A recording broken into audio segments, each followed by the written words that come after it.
Após confirmar que contraiu a Covid-19, o presidente Jair Bolsonaro postou um vídeo nas redes sociais fazendo uso do medicamento hidroxicloroquina, mesmo sem a comprovação científica para o combate à doença. E para falar mais sobre o assunto e também o combate ao coronavírus, gentilmente nos atende o médico infectologista do Emílio Ribas, o Dr. Jean Gorenstein, mais uma vez conosco. Tudo bem, doutor? Bom dia, obrigado por estar aqui no Jornal da Manhã. Como vai?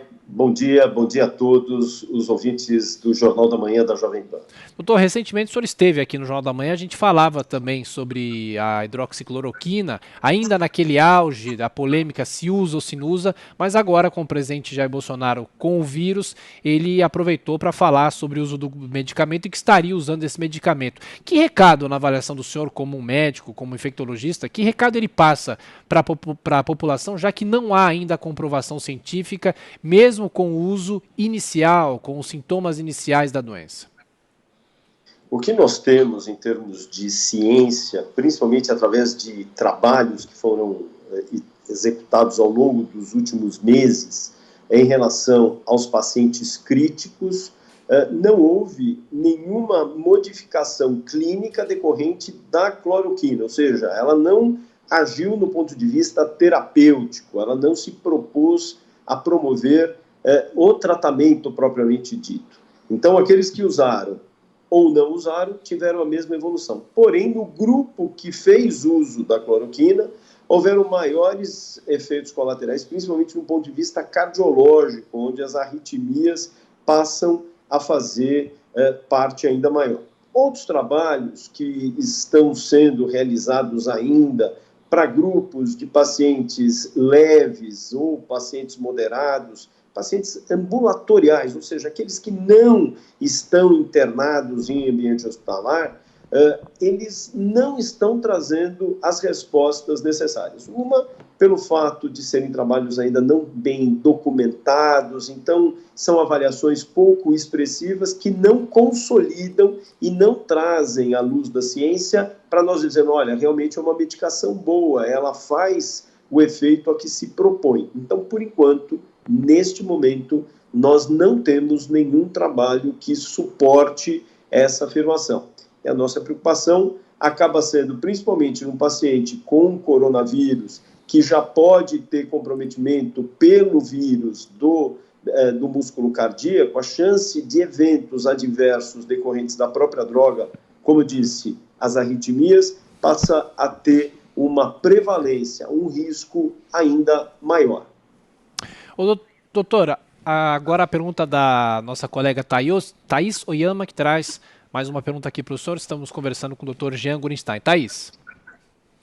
Bom dia, Dr. Gorenstein. Minha pergunta é sobre o ciclo do vírus. Eu gostaria de saber, como regra geral, como é que ele se comporta a partir da contaminação.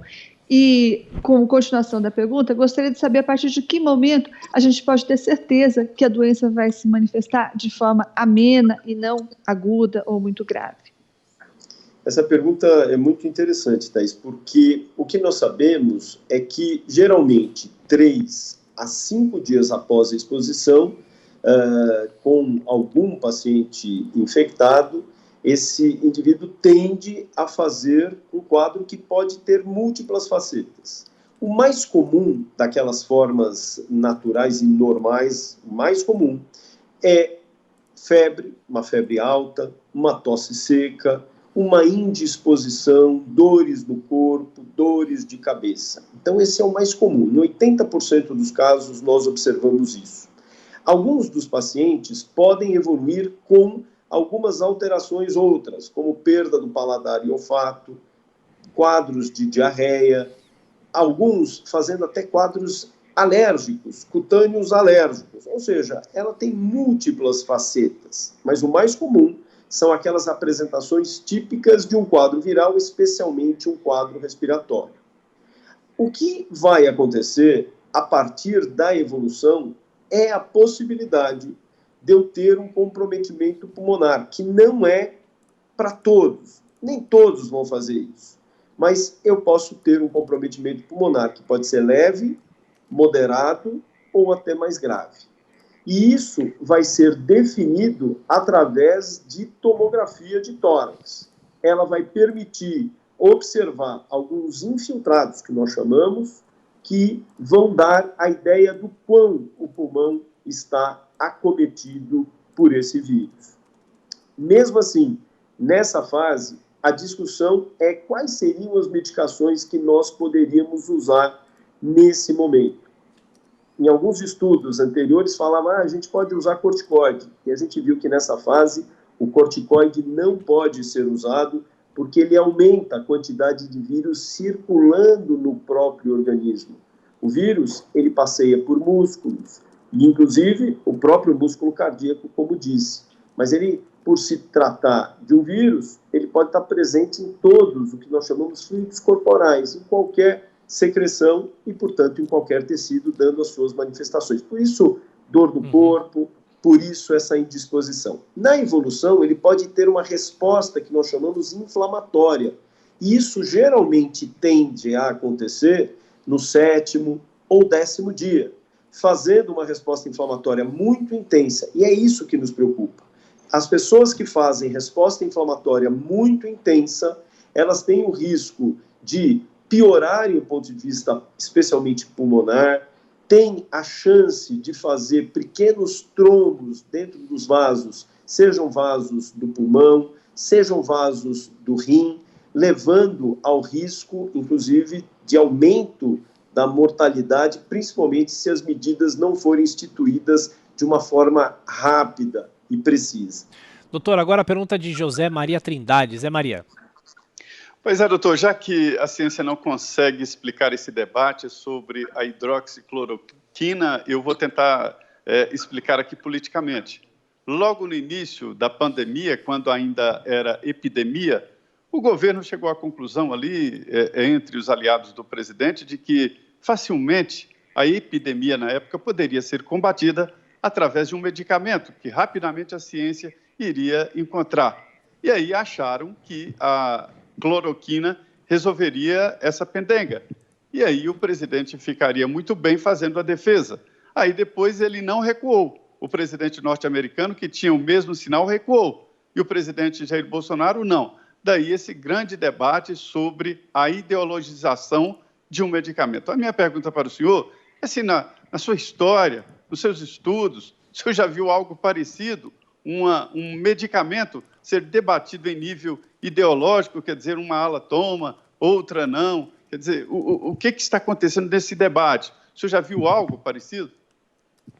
Eu acho que é natural quando os trabalhos inicialmente com relação à cloroquina, eles se mostravam bastante otimistas, a ponto até mesmo do Trump ter dito assim, olha, resolvemos o problema, achamos a cura.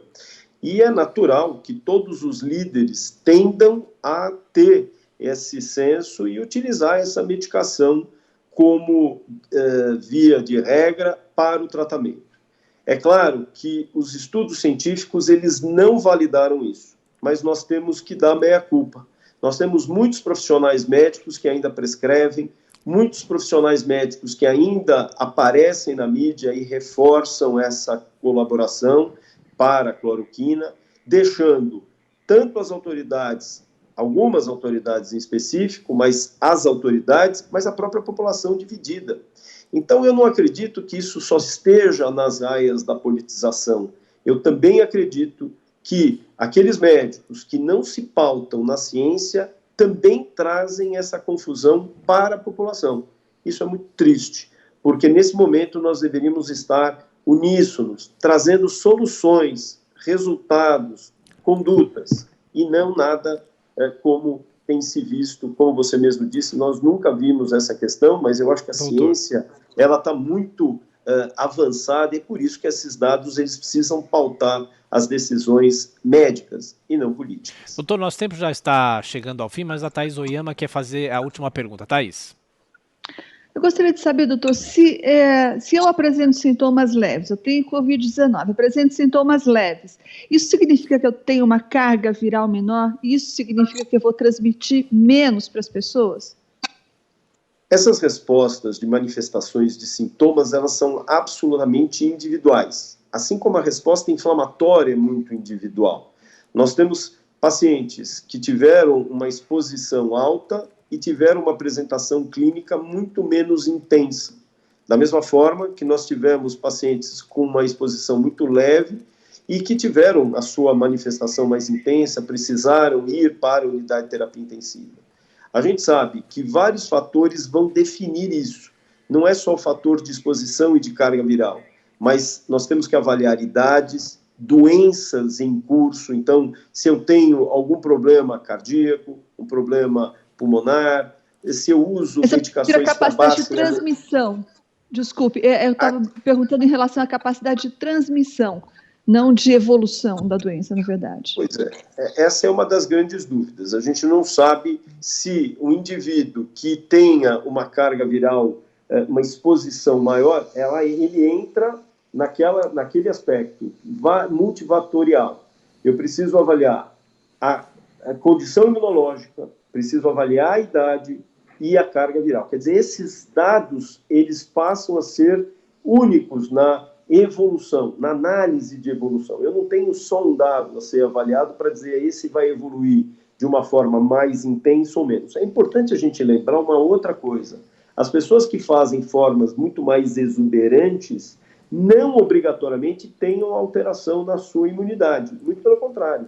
Elas respondem de uma forma muito mais intensa. Portanto, nós não estaríamos falando em carga de vírus, mas de resposta inflamatória. Então, é importante que a gente relembre todos esses fatores que estão avaliados, tanto aqueles índices que eu disse, mas principalmente uma resposta absolutamente individual. E por isso que nós não sabemos quem vai responder mais, quem vai ter uma clínica mais exuberante. E quando nós excluímos inicialmente jovens, nós erramos. Porque nós vimos que hoje 26% das nossas UTIs são pacientes jovens, muitos dos quais acabam morrendo em decorrência de uma apresentação mais grave de doença. Ok, Dr. Jean Gorenstein, infectologista do Emílio Ribas, mais uma vez, obrigado por estar aqui conosco. Bom dia de trabalho, até a próxima.